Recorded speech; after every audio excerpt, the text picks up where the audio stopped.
Halo adik-adik, bagaimana kabarnya hari ini? Kali ini kita akan belajar pembelajaran kelas 4, tema 8, daerah tempat tinggalku. Subtema 1, lingkungan tempat tinggalku.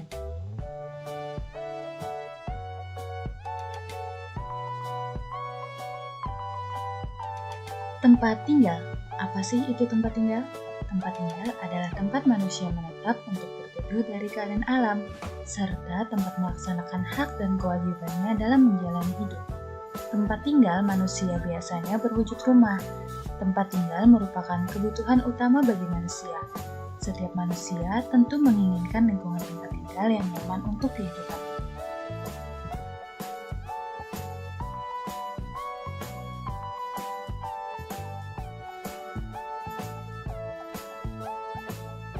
Adik-adik, di mana tempat tinggalmu? Bagaimana lingkungan tempat tinggalmu? Nyamankah kamu tinggal di lingkunganmu?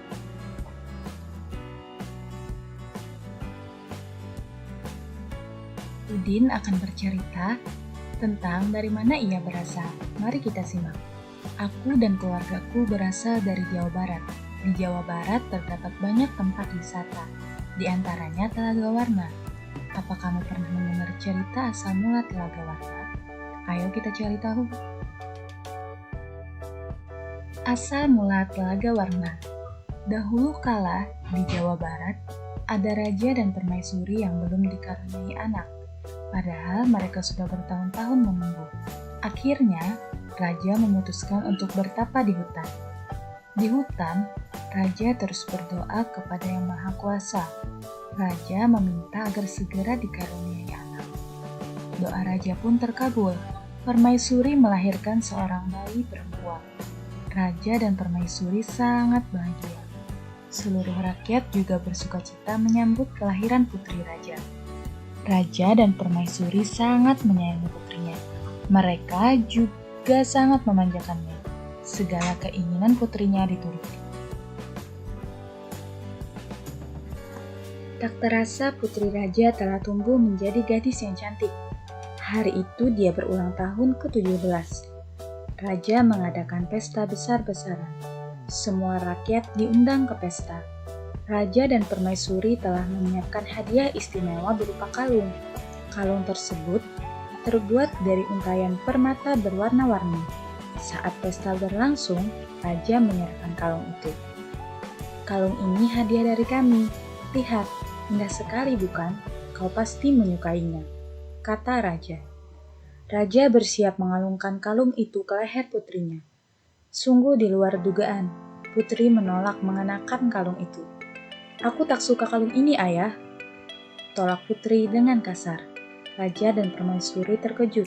Kemudian, permaisuri berusaha memujuk putrinya dengan lembut. Permaisuri mendekat dan hendak memakaikan kalung itu ke leher putrinya. Aku tidak mau, aku tidak suka kalung itu. Kalung itu jelek, teriak putri sambil menepis tangan permaisuri. Tanpa sengaja, kalung itu terjatuh. Permata-permatanya tercerai-berai di lantai. Permaisuri sangat sedih. Permaisuri terduduk dan menangis. Tangisan permaisuri menyayat hati. Seluruh rakyat yang hadir turut menangis. Mereka sedih melihat tingkah laku putri yang mereka sayangi. Tidak disangka, air mata yang tumpah ke lantai berubah menjadi aliran air. Aliran air menghanyutkan permata-permata yang berserakan. Air tersebut mengalir keluar istana dan membentuk danau. Anehnya, air danau berwarna-warni seperti warna-warna permata kalung putri. Kini danau itu dikenal dengan nama Telaga Warna. Setelah membaca cerita tadi, mari kita jawab bersama-sama beberapa pertanyaan. Pertanyaan pertama, siapa tokoh-tokoh yang terdapat dalam cerita tersebut?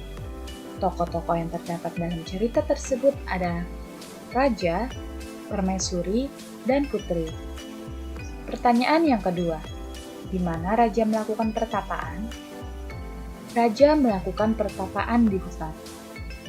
Pertanyaan yang ketiga, apa hadiah yang disiapkan raja dan permaisuri untuk ulang tahun putrinya?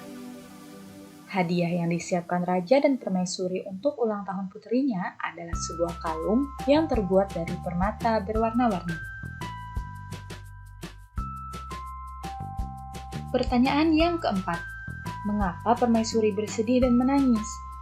Permaisuri bersedih karena putri tidak ingin mengenakan kalung yang ia berikan. Pertanyaan yang kelima, bagaimana sifat putri dalam cerita tersebut? Sifat putri pada cerita tersebut adalah kasar, tidak sopan, dan tidak mau menghargai pemberian dari orang lain. Sikap putri ini tidak pantas dicontoh ya adik-adik. Nah adik-adik, cerita Samula Telaga Warna merupakan cerita fiksi. Apa itu cerita fiksi? Cerita fiksi adalah cerita yang sengaja dikarang oleh pengarang. Cerita fiksi diolah berdasarkan pandangan, tafsiran, dan penilaian pengarang mengenai peristiwa-peristiwa, baik yang pernah terjadi secara nyata maupun hanya dalam khayalan pengarang. Cerita fiksi dinikmati pembaca sebagai sarana hiburan. Mari kita kembali simak Udin bercerita. Di dekat rumah Udin di Jawa Barat juga terdapat taman bermain. Udin dan saudara-saudara sepupunya bermain di sana. Dita ingin bermain ayunan. Udin membantu Dita menarik dan mendorong ayunan. Udin menarik ayunan, kemudian Udin mendorong ayunan. Udin telah memberikan gaya pada ayunan itu. Apa yang dimaksud dengan gaya?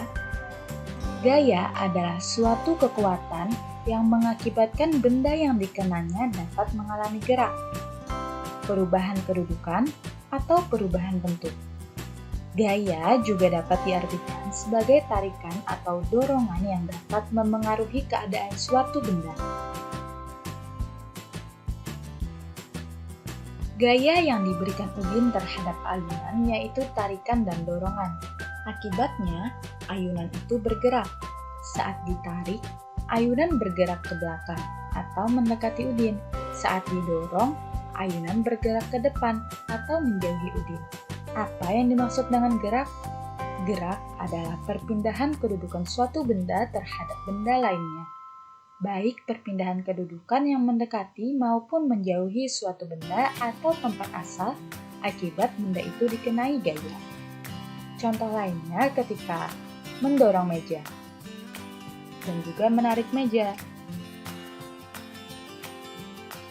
Oke adik-adik, selesai sudah pembelajaran kita pada subtema yang pertama. Terima kasih.